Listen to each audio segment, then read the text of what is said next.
Okay, we're live, man. Look, what I should do today is I should come out with to Pursuit of Happiness, right? Because apparently Kid Cudi, he reached out to Joe Burrow, and I'm feeling like Burrow today, man. Call me Big Baby Burrow, you feel me? Because we going to the Super Bowl, and by us, I mean this podcast is going to the Super Bowl because we gonna win a ring because we are champions around here.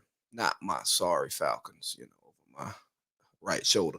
They're not going to no Super Bowl. But I wanted to just, embody Joe Big Balls Burrow in the podcast. So, hey, it's the Big Baby, and I'm back.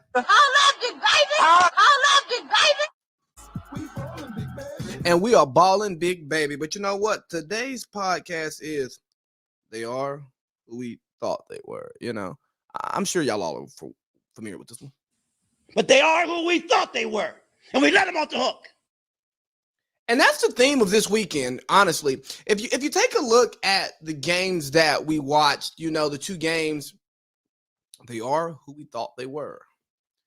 Patrick Mahomes was good early. He got comfortable, started showboating a little bit. He got tight. Andy Reid call plays. He can call plays with some of the best of them, but he's willing to die on his sword. If he's gonna play Andy Reid football, even if the game dictates differently. Kyle Shanahan can't win with a lead. Jimmy Garoppolo, when you need him most, he's not gonna step up. Sean McVay, really bright, really brilliant, but it's just he's just not there yet. He's not there yet. Great coach, but there's just a little bit more to be desired. But obviously, no one's perfect. Matt Stafford, he's gonna scare you at times, but you know what? He can still make the big throw. He can make the fourth quarter comeback. Joe Burrow, come on, baby. You see the drip, baby. Big Baby Burrow. He does what he does. They are who we thought they were. And I think that's so important for us to just remember when we're analyzing football, when we're watching football. And bigger than football, you can apply it to your life. When people show you who they're going to be, believe them. Yes, people change. Yes, people grow. Yes, people develop. Yes, people mature.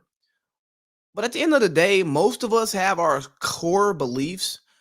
And we're going to always fall back on our core beliefs because that's what we can rely on. That's what we can count on. That's what makes us comfortable. And we saw that all weekend. The things that people do when they get comfortable is what they did in those games. When Joe Burrow's back is against the wall, he's comfortable.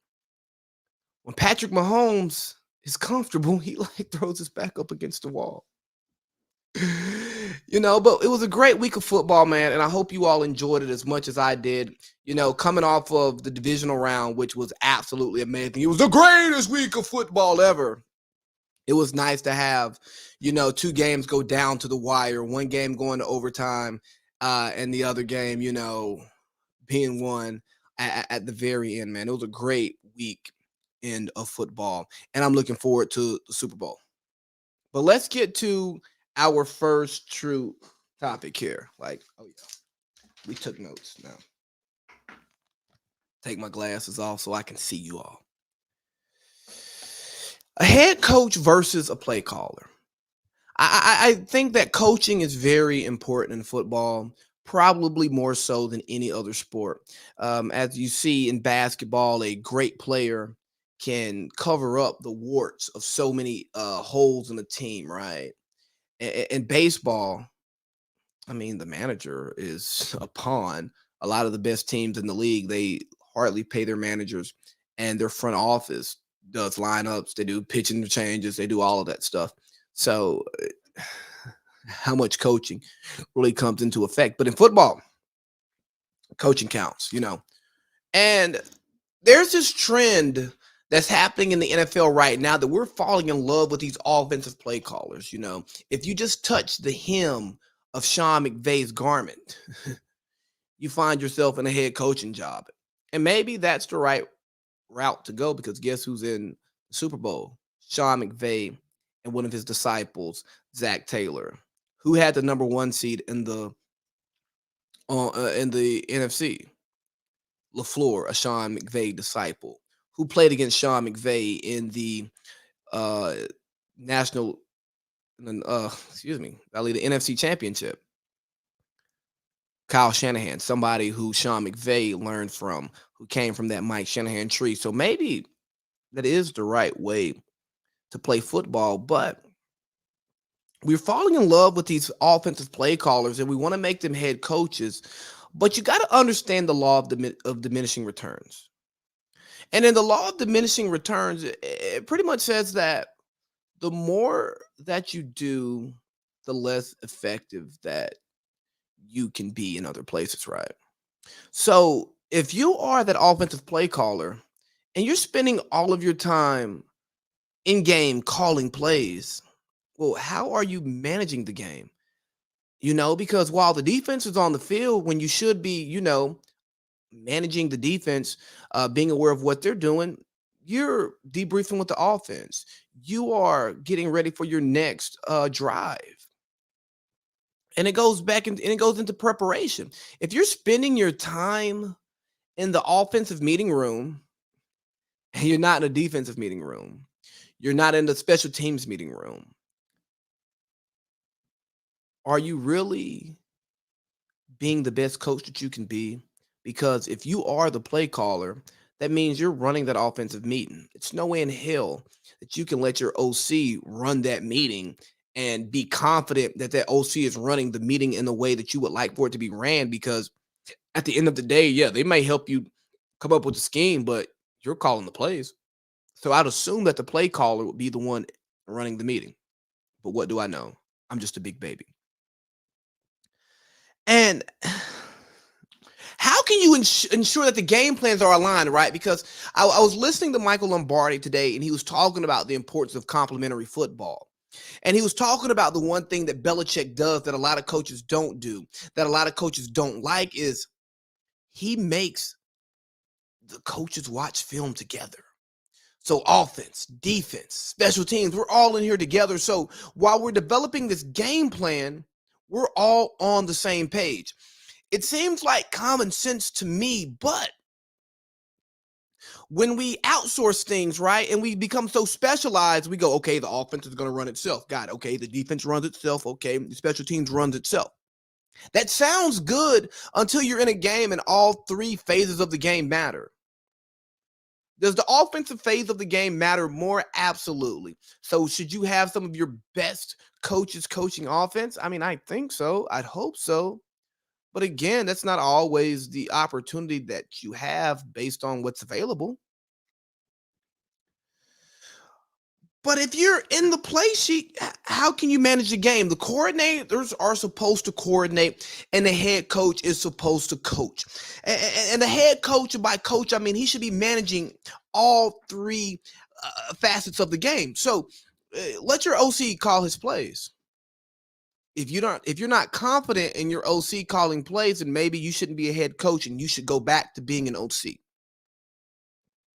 Or if you're a defensive coach and you're not comfortable with your DC calling plays, maybe you shouldn't be a head coach, you should be a DC. Because as the head coach, you should have your pulse on everything that's happening throughout that game so you can make those decisions from up top. Where yes, the OC may be knee deep in the offense and he wants to call this play. And it's like, hey, look, I understand that you want to take the top off right now, but let's run the ball.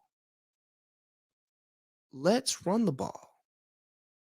But coach, I know what you're saying, but our defense is playing really well right now. And let's bleed some clock. Or maybe our defense is playing poorly right now. So yes, this quick score will be great for us, but they just came off the field, man. It was a long drive. They're tired. Let's get them some rest. Or in certain times you'll see the defense, and it happened in the Buccaneers game, the Buccaneers Rams game, where DC Todd Bowles decided to do a zero blitz, and Bruce was like, at the end of the game, Bruce Arians, the head coach, goes, we Yeah, we had a misstep. We had a misstep there, defense, whatever, whatever.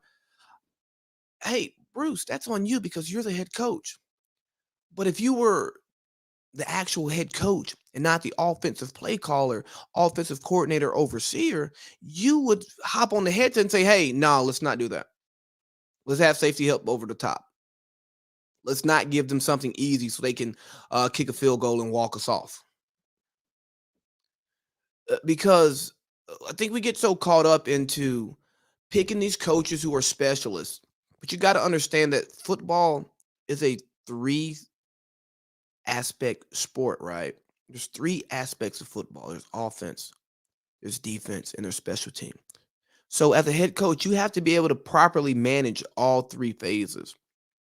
And I think that's what makes Bill Belichick such a great coach. Because yes, he's a defensive coach. Yes, he's the quote unquote defensive play caller, but he manages the game. They play complementary football. They play to their strengths and they play to other teams' weaknesses. And I think that's so important about coaching. Yes, we love the flash and we love the sizzle.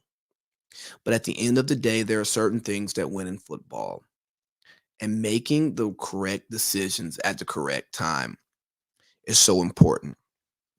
And as football is evolving, it's starting to look more like baseball. We're starting to have these front officers who want to dictate how the game is played, how the plays are called, and what the coach is doing throughout the game. And coaching is important, man. There's a reason why we play the game. You know, Herm Edwards talk about you play to win the game.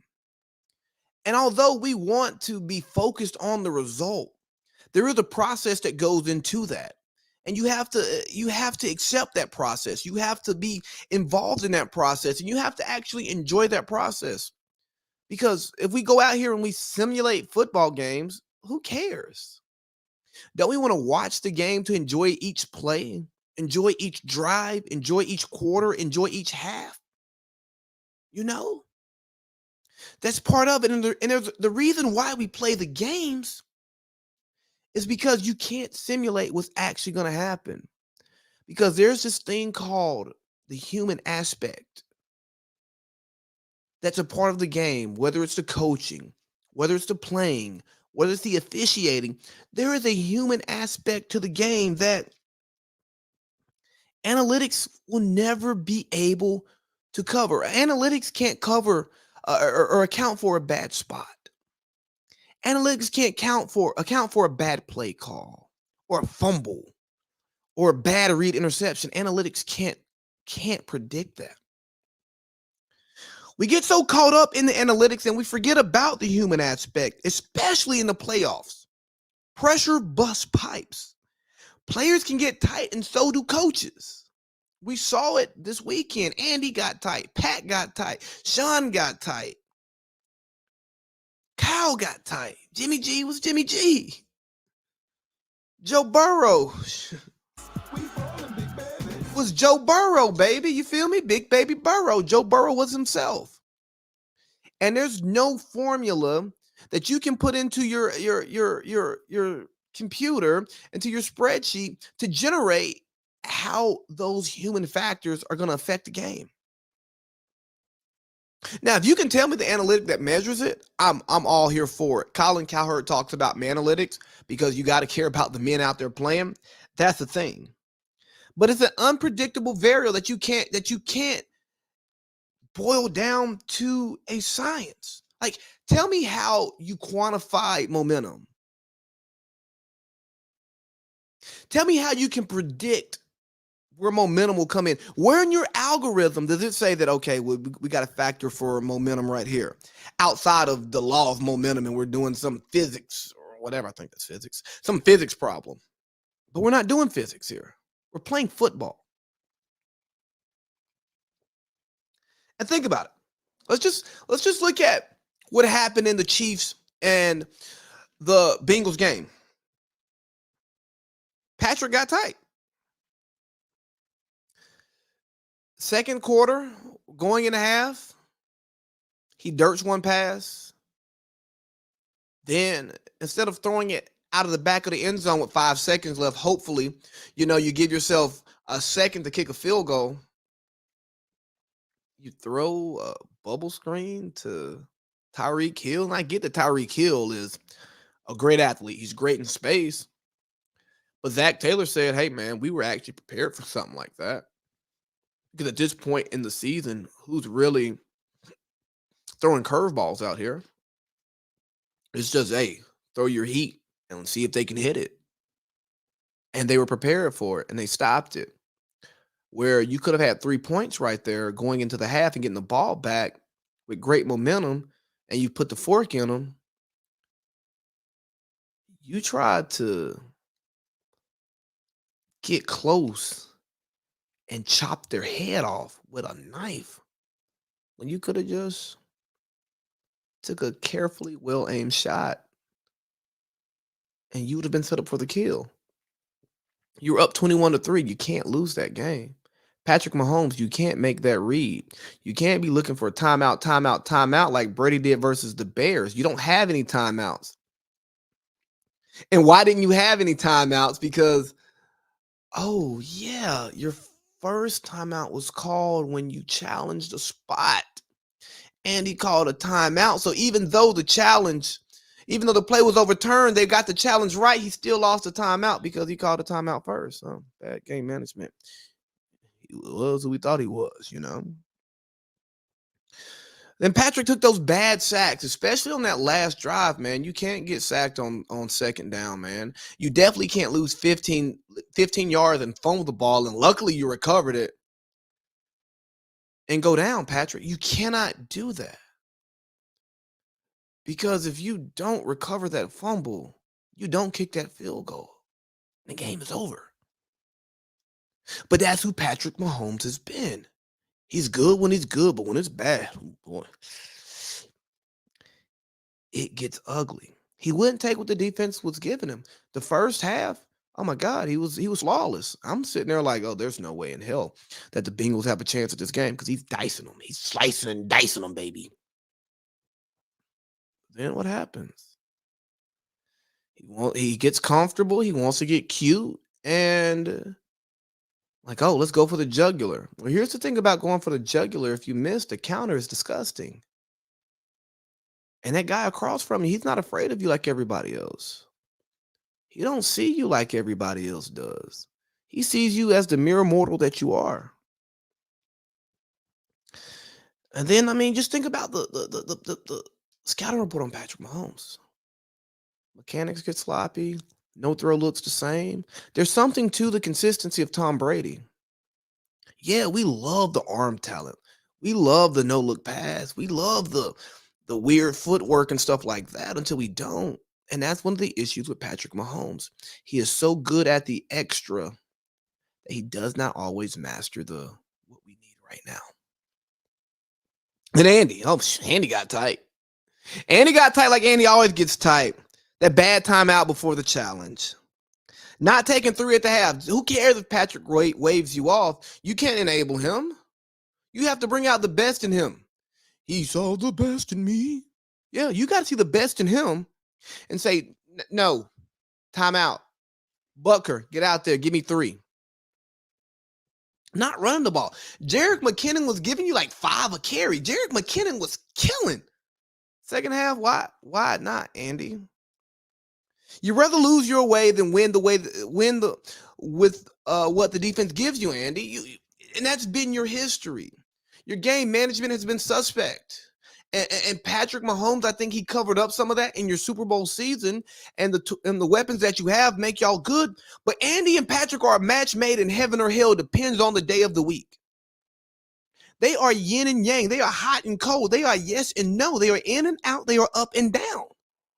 That's what they are, because when it's good, it don't get no better.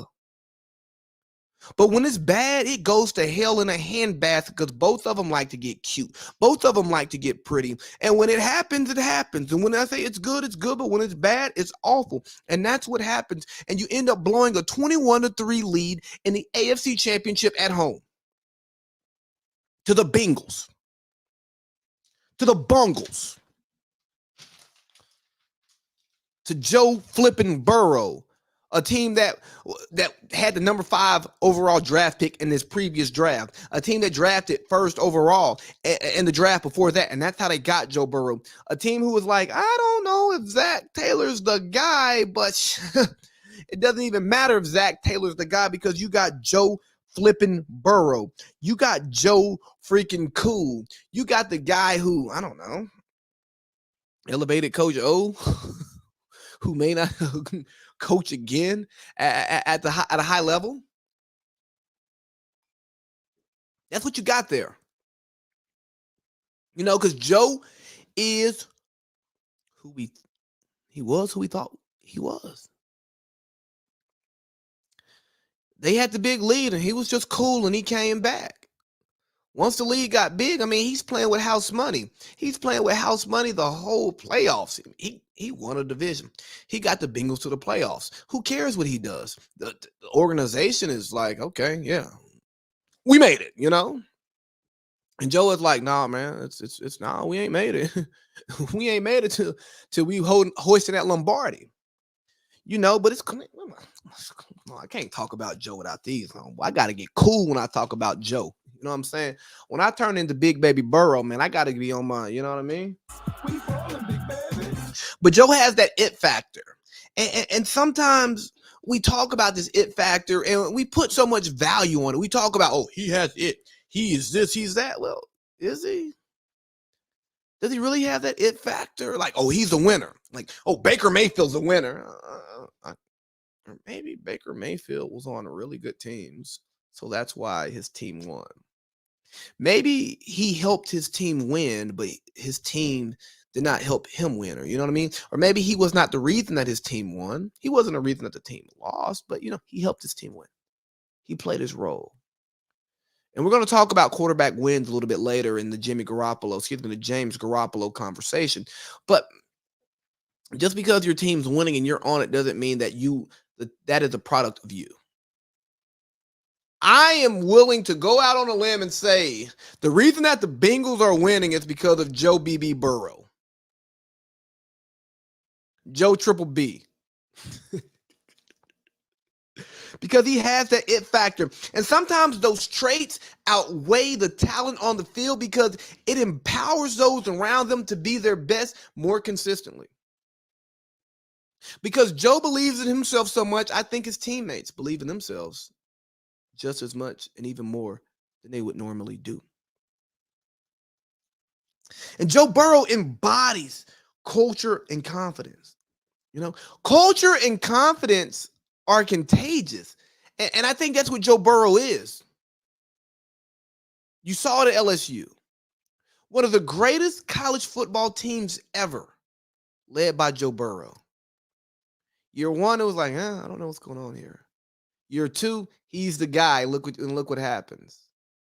You know, Herb looks worse and worse day by day the more Joe Burrow succeeds. It's like, Haskins? I mean, I know why he did it, recruiting politics, but hey, are the politics more important than winning a championship? Maybe for Herb because, it's freaking Herb.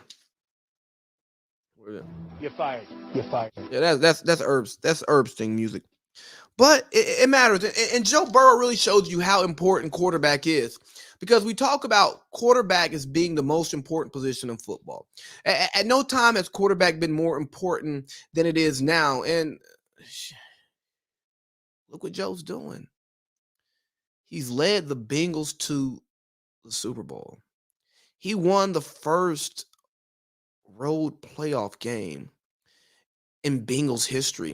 And if you look at how he won the game, they didn't look great early. He and Chase couldn't connect, but hey, Higgins was cooking. He hit Tyler Boyd on some key third downs.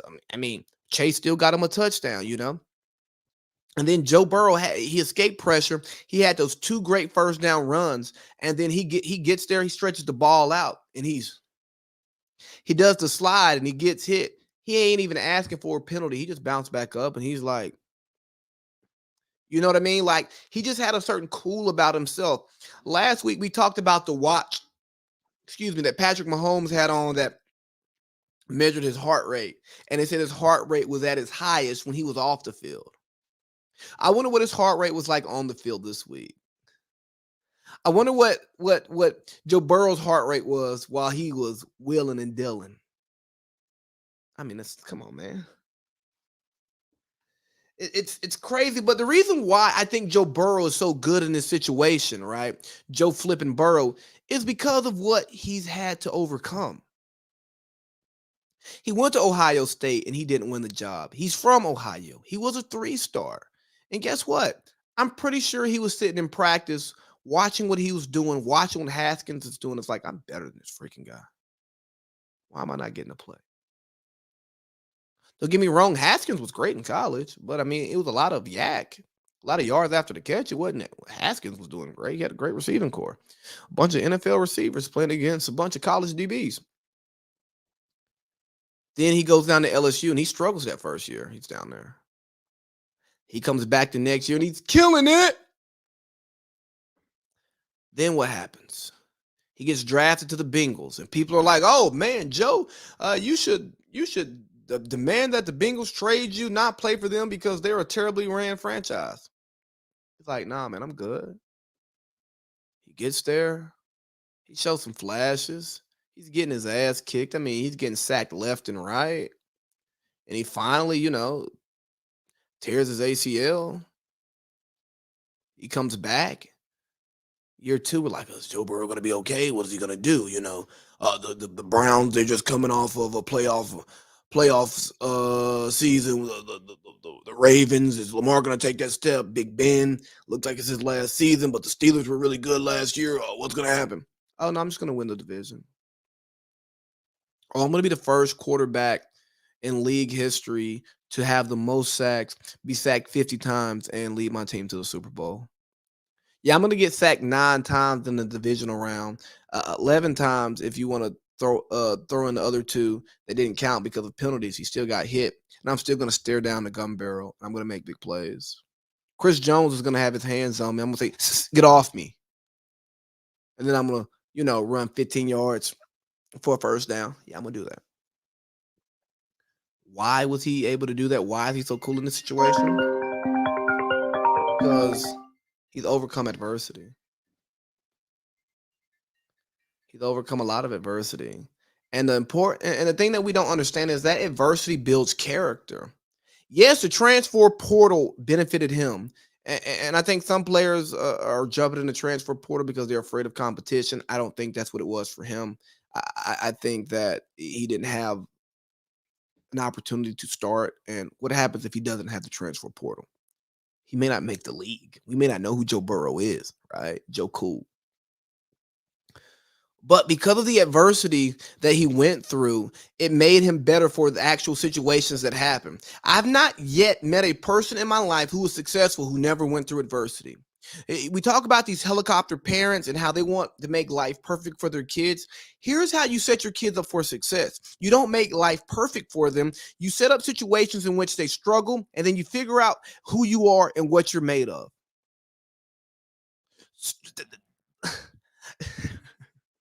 You got to trust the process. We talk about the pearl, right? The pearl. To make the pearl, you get the piece of sand, it gets in the clam, and it just, and all these using that pressure that it goes through makes this beautiful jewel that we give to our women, and it makes them happy.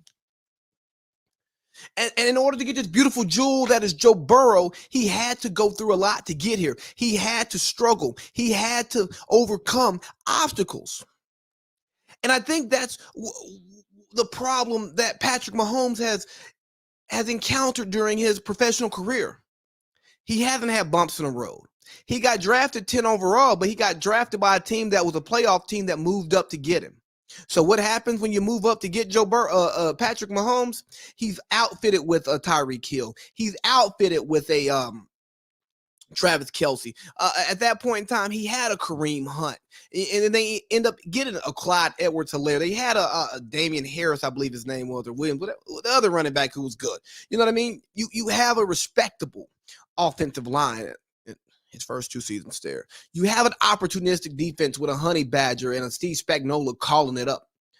And he didn't have to struggle. Year one, playoffs. I mean, he's on the bench, but who cares? Playoffs.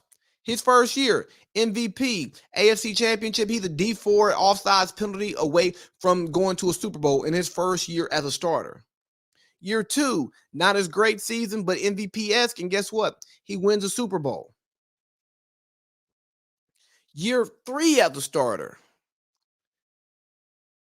It's just like, oh, the Chiefs are going to win it all. And guess what? They go to the Super Bowl. They get the doors beat off of them. He gets paid. He's the $500 million man. Good for him. Not hating him for that. But what career adversity has he hit? I mean, every year as a starter, he's been in the AFC Championship, and we're calling him the GOAT. We're crowding him. We're saying nobody. I mean, he's the only person who might catch Tom Brady because look at what he's doing so early. Remember what Aaron Rodgers did early. And granted, Aaron hasn't been to as many Super Bowls. But we fell in love with Aaron early, and guess what? He only has one. Drew Brees only has one. Look how long it took Peyton to get his one, and then look how much longer it took him to get to number two. We can't take this good for granted, and we can't just project that because you're good this year, you're going to be good next year. You're going to be good the year after that, and you're going to keep showing up. We wanted to crown the Mahomes versus Allen rivalry, the next Brady versus Manning. Well, neither one of them are in the Super Bowl because we got Joe Burrow in that Super Bowl. What if the new Brady versus Manning is the AFC North and is Burrow going against Lamar? You didn't think about that, huh? It could be the interdivision thing that Brady and Manning was supposed to have when the Colts moved from the AFC East to the AFC South. Yeah. The interdivision matchup. Yeah, what about that one? Have we thought about that? No, we haven't. Because we're just so quick to crown them. And get back to Denny Green. Let's get back to Denny Green because they are who we thought they were. But what did he say? Thanks, Coach. See. They crowned their ass. But they are who we thought they were. And we let them off the hook. If you want to crown them, you can crown them. But guess what? Everybody with a crown ain't a king. And y'all been so quick to make Patrick Mahomes the king of the NFL. Oh, the Chiefs dynasty. Dynasty where? They got one Super Bowl. 2 Super Bowl appearances in 4 years. That's not a dynasty. Let's stop it. If the Rams win the Super Bowl, they're the same thing. In 4 years, 2 Super Bowl appearances and 1 Super Bowl win. We're not calling them a dynasty. So I just think we need to be careful. We need to be careful. But look, this adversity that Patrick Mahomes is going through, it's great for him. It's absolutely great for him because guess what? They're going to come back this offseason and they're going to go back to the drawing board and see what they can do better. And he's going to look at his game management. Patrick is going to look at his game management. He's going to look at the throws that he missed, the bad decisions that he made, and they're going to come back better. And they're going to go on a run next year. And that's the beauty of football. But Chris Long was talking about what his dad, Howie Long, Hall of Fame defensive end, what the Raiders would talk about when he goes and talks to teams. Hey, man, don't take this for granted. Just because you're here doesn't mean you're going to be back. Dan Marino went to a Super Bowl early and never made it back. We thought he was going to win it. He never did. Aaron Rodgers won a Super Bowl early. We thought he was going to win another one. He hasn't been back. Russell Wilson went to 2 early. Guess what? He hasn't been back. My Falcons went from 28-3 in a Super Bowl to the next season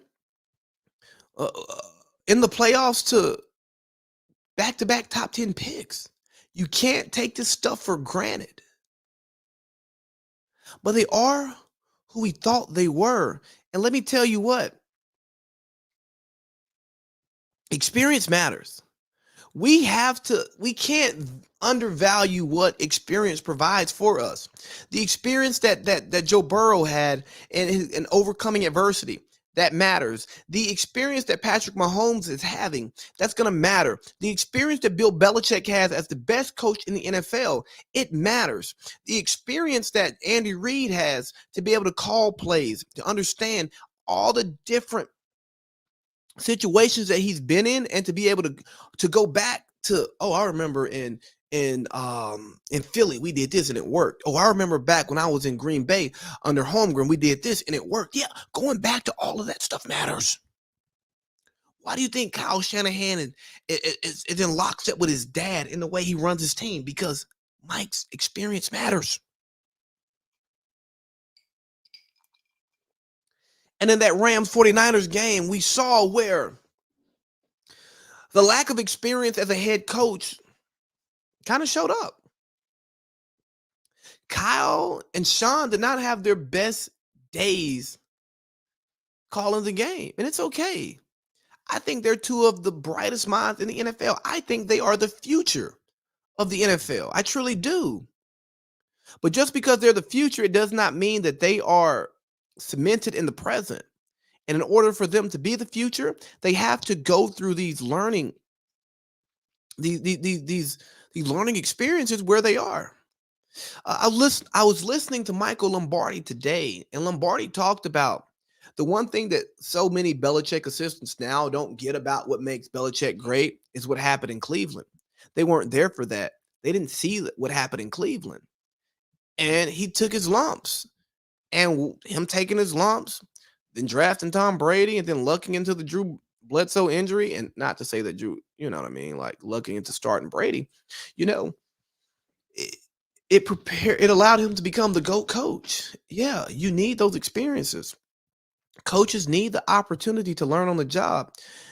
These play callers that become head coaches, we don't know if they're leaders of men until they get the opportunity to do it.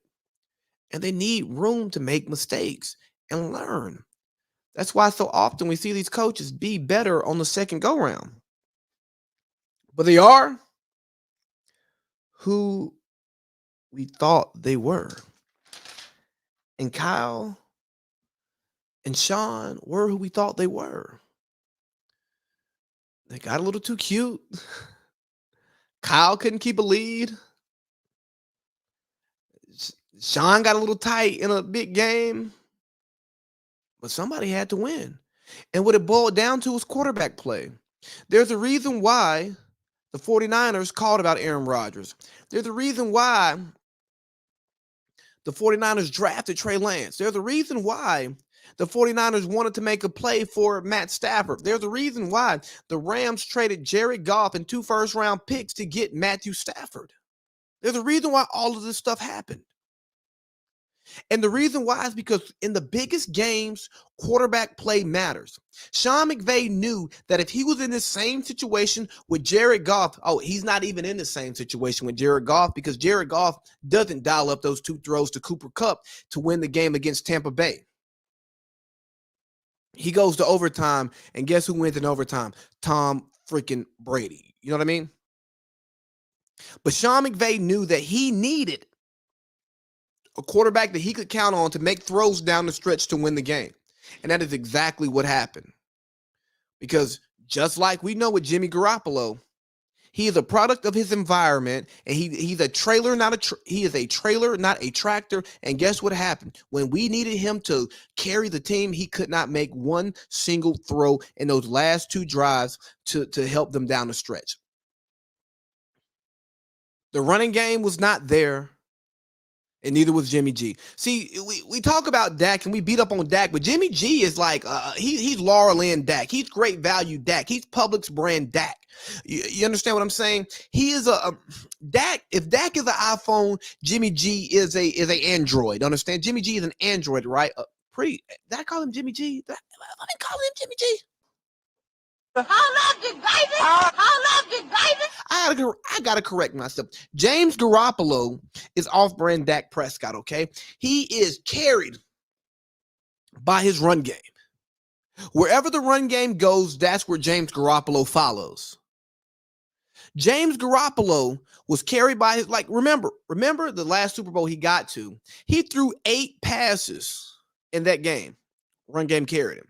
Remember, he beat Aaron Rodgers just a week ago. Who carried him? The run game and his special teams.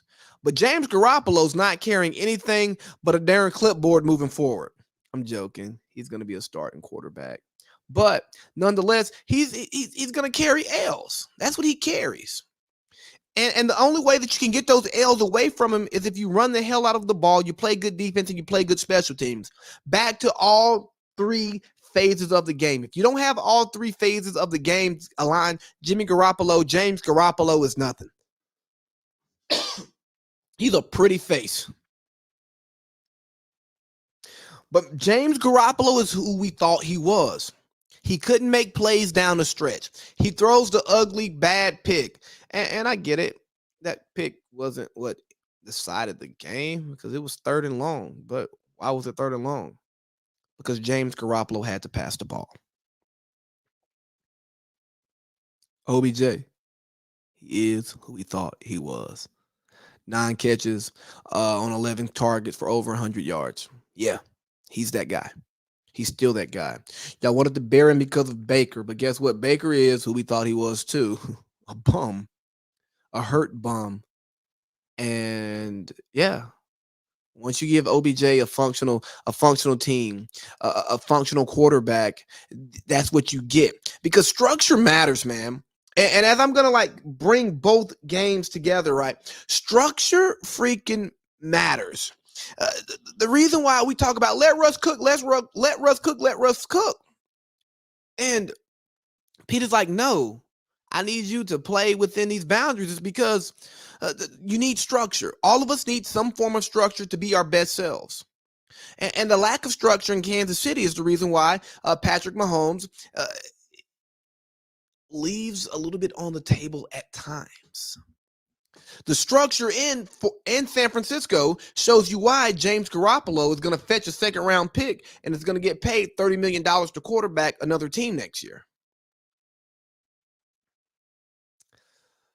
I don't know about what Burrow because I don't know what the Bengals structure is like. But hey, the structure that was in Detroit versus the structure that is in Los Angeles is the reason why we have this made for Hollywood story that could only have the superstars of LA. You know, the superstars of LA, they bring in Odell Beckham Jr., they bring in Matt Stafford, they bring in Von Miller, they bring in Jalen Ramsey. And don't get me wrong, they've drafted well throughout the years too. But they said, I don't need a 1st-round pick, I need a 1st-round player. So I give up my 1st-round pick for a true 1st-round player, and that's what they did, Matt Stafford. That's what they did, Jalen Ramsey. Give up a 2nd for Von Miller, and guess what? He does what he does. He is who we thought he was. OBJ is who we thought he was. Matt Stafford is who we thought he was. Come on now.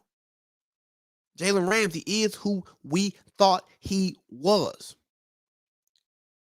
And unlike Denny Green, RIP, and those Cardinals, they didn't let him off the hook. They made the movie, and now we've got a Super Bowl in LA. Speaking of which, man, is Tom retiring or no? Schefter and Jeff Darlington. Jeff Darlington, somebody who's super plugged into Tom Brady, and Adam Schefter, who is the voice of the NFL. If Schefter says it, then, you know, it's got to be true. They tweeted Tom Brady was retiring, but Tom Brady's camp immediately came out and said, no, Tom has not made a decision yet. And even Tom came out on his podcast today, the Let's Go podcast. He said that he hasn't made a decision yet. He's still going through the process. And I think it's interesting because I think Tom Brady's getting the benefit of the doubt for, oh, no, he would never put this out during the games. He would not want to upstage the football games. And I go, what? Y'all not remember his Super Bowl commercial? I think Nick Wright is the only person in the national media who remembers that he did this Super Bowl commercial where we don't know if he was leaving New England or if he was staying in New England, and he left right in the middle of the Super Bowl. So to think that Tom Brady doesn't want to hijack the headlines is absolutely nuts. That is insane. You are crazy to think that Tom Brady would never do that, because he would. And he's done it before on the most important day in football with the most eyes. So why would he not hijack championship weekend? He's not playing. He wants to be there. So why would he not hijack it? Because I don't think Jeff Darlington, who is tied into Brady's camp, reports this unless he gets it from somebody who he trusts. Now, maybe he says, well, he's retiring. I don't mind burning the bridge, because what do I need him for anyways? I'm going to go out and say this instead of letting Brady announce it himself. Maybe. I don't know where he gets it from, because I don't think the team would have announced it, because the team said they weren't tracking that Brady was leaving. And then everybody in Brady's camp said, I don't know. Let's turn into conspiracy theory here. You know what I mean? Actually, let's go conspiracy theory. Maybe Tom's camp leaks it so that we keep Tom in the national conversation, because he dominated the top of the week, but once we get closer to the games, we talk about the games. And the same way we accuse LeBron of always wanting to be in the headlines, leaking this, leaking that, maybe Tom did the same thing. Maybe part of Tom's legacy is that he wants to always be a part of the conversation. He wants to stay in your mouth pause. Instead of just, being conveniently talked about because he's playing football. He's in the Super Bowl. He's in the conference championship game. Maybe Brady did a little bit of that. I think we give the people we like too much of the benefit of the doubt when it comes to these things. He's vain. He's into himself, and that's okay. I'm not mad at him for it. I just think, we shouldn't put anything past him. Just like we don't give, him and AB on two opposite ends of the spectrum, right? We never give Antonio Brown the benefit of the doubt, even though his history has shown that a lot of things he was right about. Whereas we always give Brady the benefit of the doubt, but he is the same person who did not know his balls were deflated, but then he also trashed the phone, kind of like his teammate did. Different circumstances, but nonetheless, he did trash the phone, So I think this got leaked so that Brady could be in the conversation and he could dominate the headlines. And now we're talking about Brady on a Monday, and we're not just talking about football. But I tell you, man, I'm tired of talking legacy. I think legacy should be reserved for those who are retired. Now, I think it's okay to think about legacy, and I think it's okay to frame legacy maybe towards the end of careers. But all this talk of legacy drives me crazy. Well, what does this mean for Russell Wilson's legacy? What does this mean for Aaron Rodgers' legacy? Well, they're still active players, which means they're still building their legacy. So I don't know, because you can't properly discuss a legacy until the career is over. Yeah, you can make your little cliff notes, but you could say that Peyton Manning's not a winner until he wins one.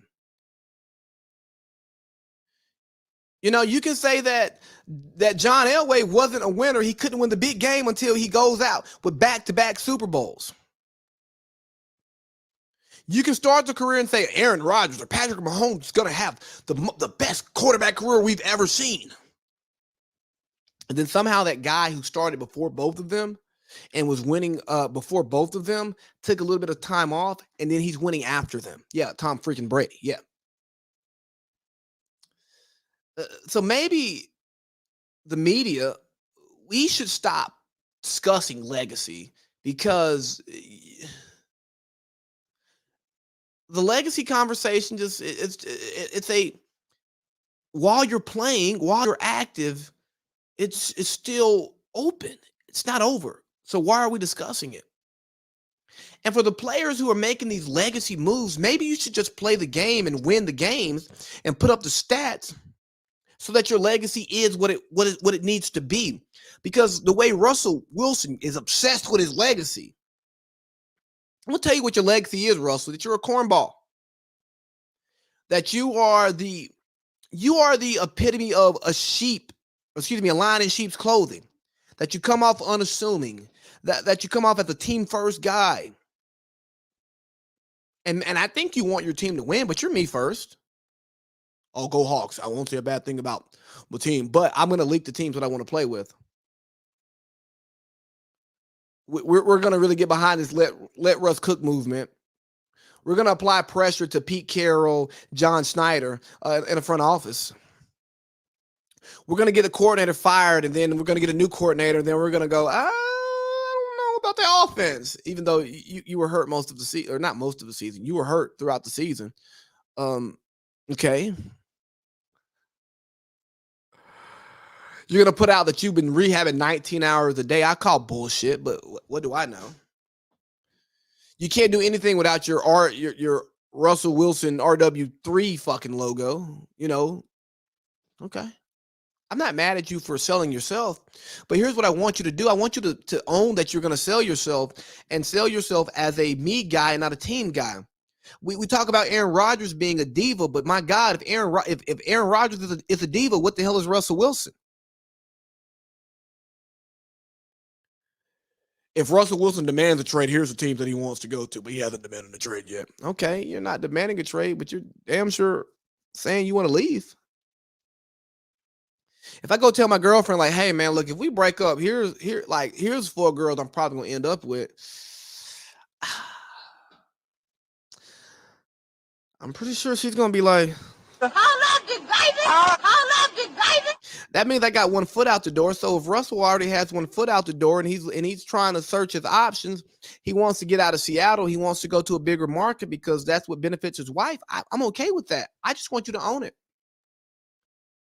And media, I want us to stop talking about legacy because legacies are built on the field. So let's talk about what's happening on the field. And then when it's over, you frame the legacy. Like, why are we talking? Like, Tom Brady, now's the time for Tom Brady to think about his legacy. Now's the time for us to really talk about Tom Brady's legacy because he's 44 years old, going on 45, and he may be retiring. But I don't want to hear about Patrick Mahomes' legacy. I don't want to hear about Russell Wilson's legacy. I don't want to hear about Kyler Murray's legacy. I don't want to hear about Joe Burrow's legacy. What does this mean for Joe Burrow's legacy? He's in year fucking 2. Who gives a shit? And another thing I'm tired of talking about is quarterback wins. Quarterback wins without context is dumb. It's just a dumb metric. Because if we're just, it speaks to caring about the result and not the process. And don't get me wrong, the NFL is a results-based business. But typically, your results are derived from the process in which you go through to achieve those results. Okay? Jimmy G has won a lot of games, and Jimmy G has helped Kyle Shanahan win more games than anybody else. But guess what? That team is built for an average quarterback to win a lot. And the problem is when Kyle has a backup, he's not average. He's below average, so they don't win a lot. But James Garoppolo is average. So with James Garoppolo, they win a lot, but it's not because of James Garoppolo. That's not why they win. So if your quarterback wins guy and you're gonna say Jimmy G's a winner, well, when he loses, let's point the finger at him. We can't point the finger at the run game. We can't point the finger at Kyle's questionable play calling. We can't point our finger at the DB dropping the pick. No. We're gonna point it at Jimmy Garoppolo because we're gonna point it at him when they win. But I think quarterback wins without context is a dumb metric because football, we talk about football being the ultimate team game until we want to heap praise on a quarterback. And do I think quarterbacks are a big part of winning? Absolutely. Have I watched quarterbacks win games, will games? Absolutely. Do I believe that Joe Burrow is a big reason why the Bengals are in the Super Bowl? Absolutely. But Joe Burrow wasn't doing this without Jamar Chase. Joe Burrow wasn't doing this without T. Higgins playing at the level that he's playing at. Joe Burrow was not doing this without Tyler Boyd playing at the level that he was playing at, or Joe Mixon playing at the level that he was playing at, or the pass rush doing what they were doing. Okay? It takes all sides of the ball, all 3 sides of the ball to win. So quarterback wins is a dumb metric. without context. Now, if you contextualize it properly, yeah, sure. Did Lamar pull some games out of his ass just on Lamar? Absolutely. Has Patrick Mahomes pulled games out of his ass because he's Patrick Mahomes? Absolutely. Has Russell Wilson carried a franchise because he is just that damn good? Absolutely. But guess what?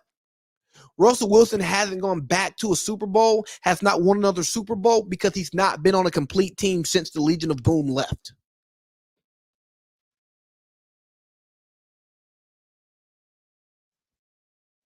Am I lying? I know I'm not lying.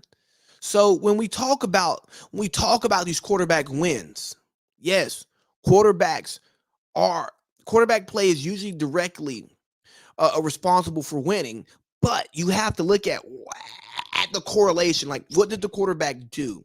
Who did they play against? Who's on his team? Who was injured? Who was healthy? Who's the coach? Who's the GM? There are a lot of different,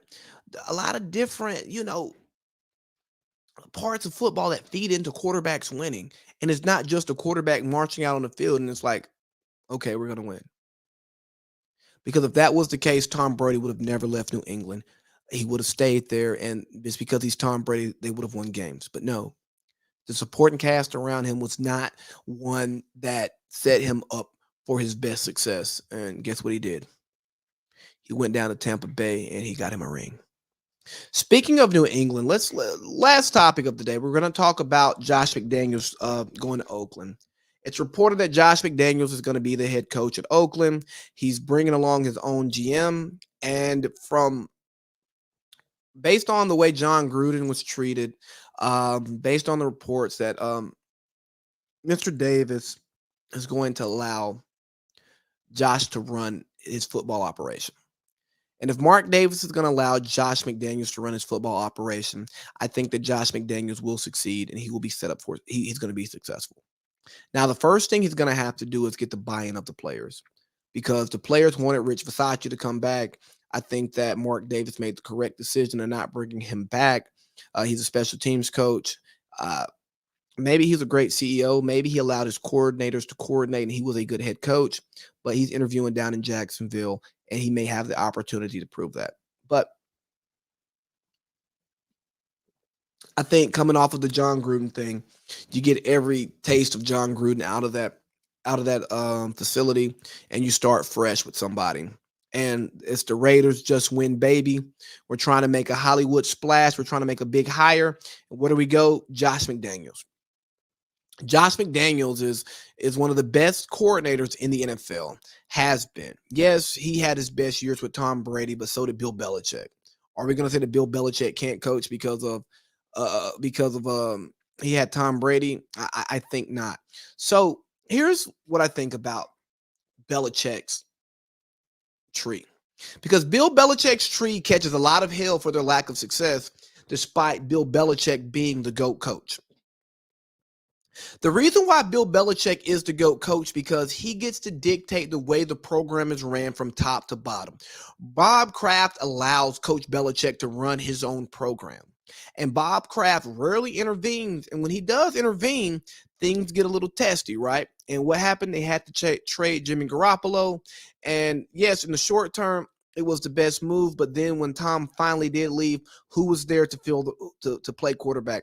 You got Hoyer, you get Cam Newton, and you got Stidham. And they struggled. Unfortunately, they were able to draft Mac Jones 15 overall in this past draft, and they're back in as a playoff team. But guess what? Bill Belichick, he forecasted this, and if you allowed him to run his program the way he wanted to, maybe you don't win that last Super Bowl. Maybe Tom only leaves with 5 and not 6, but you set yourself up to rebound much quicker with James Garoppolo. So let's just look at the tree. Romeo Crennel, it didn't work. Eric Mangini didn't work. Golly, what's his name? He went to college. He went to Notre Dame. He didn't work. Bill O'Brien worked until they gave him too much power. Brian Flores was working, but he didn't get along with everybody. Joe Judge didn't work, but I mean, if we're being honest, was Joe Judge really a true NFL head coach? I can't even knock the Belichick tree for Joe Judge because I mean he got hired early. He's crazy not to take the job. Like you take that damn job, but really, Matt Patricia. Yeah, he didn't work, but who's worked in Detroit? I think we have to look at these jobs too. I mean, Mangini went to the Jets. He coached at the Browns. These are not top end franchises. Crennel, he went to the Browns, and I know he was an interim in Houston. Billy O.B. he worked though, and B Flow he was working. He just wasn't working in the way that the Dolphins wanted him to work. And here's what happens, right? And even Joe Judge, he only got 2 years, and he had Gettleman as a GM, and he had John Mara, who just had his finger on absolutely everything because the Maras run the entire operation. And I don't think you can properly judge a coach. You can't properly judge a GM if they're not allowed to coach and GM. If the owner is going to meddle and be the middleman between everything and not be the supreme leader, then what the hell do you expect to happen? So if Mark Davis allows McDaniels to bring in his own people, because I think another thing about the Belichick way of coaching is it's so different. It's in your face. I need you to know more than what your job asks you to know from what I've read and what I've listened to, right? It's understanding complementary football, right? It's understanding all three phases of football. It's intertwining everything. A lot of times you can't teach people to coach like that. So when you think you're going to bring in a good coach, maybe he is a good coach, but if he's not a coach who's willing to adapt to the way that you're coaching, he's not going to be a good coach. And I think when you get these Belichick guys and they don't get to pick their GMs, they are slaves to the organization.